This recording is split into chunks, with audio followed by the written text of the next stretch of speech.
Hi అండి, అందరూ ఎలా ఉన్నారు? మీరు కనుక నా ఛానల్ని ఫస్ట్ టైం చూసినట్టయితే సబ్స్క్రైబ్ చేయడం మర్చిపోకండి. Please subscribe to my channel. ఈరోజు మన ఛానల్లోని బగారా రైస్ కుక్కర్లో అది కూడా ఎలా చేయాలి అన్నది చూద్దాము. చాలా సింపుల్గా, చాలా ఈజీగా అయిపోతుందండి. బ్యాచిలర్స్ కూడా చాలా ఈజీగా చేసుకోవచ్చు. ఎంత ఈజీయో అంత టేస్టీ. సో ప్రాసెస్లోకి వెళ్ళిపోతే ఫస్ట్ ఒక గ్లాస్ రైస్ నేను తీసుకున్నాను. గ్లాస్ రైస్ తీసుకుని కడిగి నానబెట్టుకున్నాను. ఈ ప్రాసెస్ అంతా అయ్యే లోపల ఈ రైస్ నానుతుంది. సో నేను ముందే చెప్పాను ప్రెషర్ కుక్కర్లో ఎలా చేయాలి అని కదా అన్న. సో ప్రెషర్ కుక్కర్ పెట్టుకొని ఇందులో ఈ వంట అంతా కూడా మనం నెయ్యితోనే చేస్తామండి. నూనె వాడం, బట్ నెయ్యితోనే చాలా చాలా బాగుంటుంది. సో నెయ్యితోనే మాత్రమే వాడండి. 2 స్పూన్స్ నెయ్యి తీసుకోండి.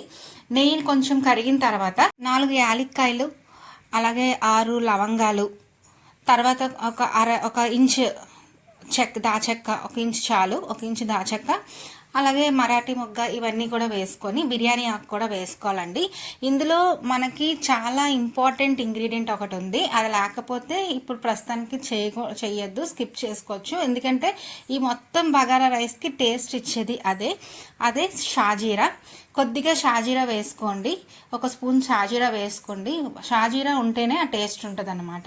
షాజీరా వేసుకున్న తర్వాత ఒకసారి బాగా మిక్స్ చేసుకొని ఒక 1 మినిట్ వేపండి చాలు. లైట్గా వేగితే సరిపోతుంది. ఇది వేగిన తర్వాత మనం ఒక పెద్ద సైజ్ ఆనియన్ని తీసుకొని సన్నగా ముక్కలు కట్ చేసుకోవాలన్నమాట.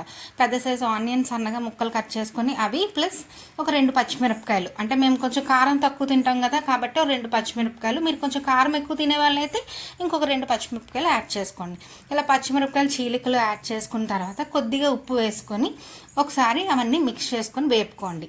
ఉల్లిపాయలు గోల్డెన్ బ్రౌన్ కలర్ వచ్చేదాకా వేగాలన్నమాట. గోల్డెన్ బ్రౌన్ కలర్ వచ్చిన తర్వాత ఇందులోకి మనం 1 స్పూన్ అల్లం వెల్లుల్లి పేస్ట్ వేసుకోవాలి. ఓకే, అల్లం వెల్లుల్లి పేస్ట్లో నుంచి పచ్చివాసన పోయి మంచిగా వేగేదాకా వేపుకోవాలి. అంటే ఒక 3 మినిట్స్ అలాగా హై ఫ్లేమ్లో వేపితే అందులో ఉన్న పచ్చివాసన పోయి పైకి ఆయిల్ తేలుతుంది అనమాట. చూసారా, ఇలా కొంచెంగా పైకి ఇలా ఆయిల్ పైకి తేలుతుంది. చూసారా, ఇలా ఆయిల్ పైకి తేలిన తర్వాత మనం ఇప్పుడు ఒక గుప్పెడు పుదీనా, అలాగే ఒక గుప్పెడు కొత్తిమీర కూడా వేసుకొని ఇవన్నీ బాగా మిక్స్ చేసుకోవాలి. కొంచెం పుదీనా కొత్తిమీర వేగేదాకా వేపండి. ఒక 1 మినిట్ వేపితే సరిపోతుంది. కొంచెం పుదీనా కొత్తిమీర వేగిన తర్వాత ఇప్పుడు మనం బాగా కడిగి పక్కన నానబెట్టుకున్న రైస్ ఉంటుంది కదా, ఆ రైస్లో నుంచి వాటర్ అంతా తీసేసి ఈ కుక్కర్లో రైస్ వేసుకోండి. ఓకే, రైస్ వేసుకున్న తర్వాత హై ఫ్లేమ్ మీద ఒక్కసారి వేపండి. ఒక 1 మినిట్ హై ఫ్లేమ్ మీద వేపితే అది ముద్ద కట్టదనమాట, చక్కగా పొరపొరలాడుతూ వస్తుంది. సో హై ఫ్లేమ్ మీద ఒక 1 మినిట్ వేపండి. ఇప్పుడు వాటర్ ఇంపార్టెంట్. మామూలుగా బాస్మతి రైస్తో అనుకోండి, ఒక గ్లాస్కి 1 గ్లాస్ వాటర్ సరిపోతుంది. అదే normal rice Sona Masuri rice అయితే 1 గ్లాస్ వాటర్ ప్లస్ ఇంకో గ్లాస్ వాటర్కి ఒక పావు తగ్గించి 75%. ఇప్పుడు చూసారా, ఇలాగా ఒక 75% ఇలా వేసుకుంటే సరిపోతుంది. మెయిన్ వాటరే ఇంపార్టెంట్ కాబట్టి మన నార్మల్ రైస్తో చేసినా కూడా బాస్మతి రైస్ టేస్ట్కి ఏమాత్రం తగ్గదండి, చాలా బాగుంటుంది. నేనైతే నార్మల్ రైస్తోనే చేస్తున్నాను. ఇవంతా ఒకసారి మిక్స్ చేసుకొని ఈ టైంలో మనం సాల్ట్ ఒక స్పూన్ సాల్ట్ వేసుకుందాము. కొంచెం సాల్ట్ వేసుకున్న తర్వాత ఒకసారి బాగా మిక్స్ చేసి ఇప్పుడు సాల్ట్ టేస్ట్ చూడండి. మనకి ఉప్పు కారం అంటే పచ్చిమిరపకాయల కారమే, మనం ఏం కొత్తగా కారం వేయం ఇందులోని. ఆ కారం అన్నీ సరిపోయేలాగా చూసుకొని బెల్ట్ ప్లస్ విజల్ పెట్టి మనం బాస్మతి రైస్కి అయితే 1 విజల్ వస్తే సరిపోతుంది. నార్మల్ రైస్కి అయితే 3 విజిల్స్ రావాలి హై ఫ్లేమ్ మీద, నార్మల్ రైస్ అయితే.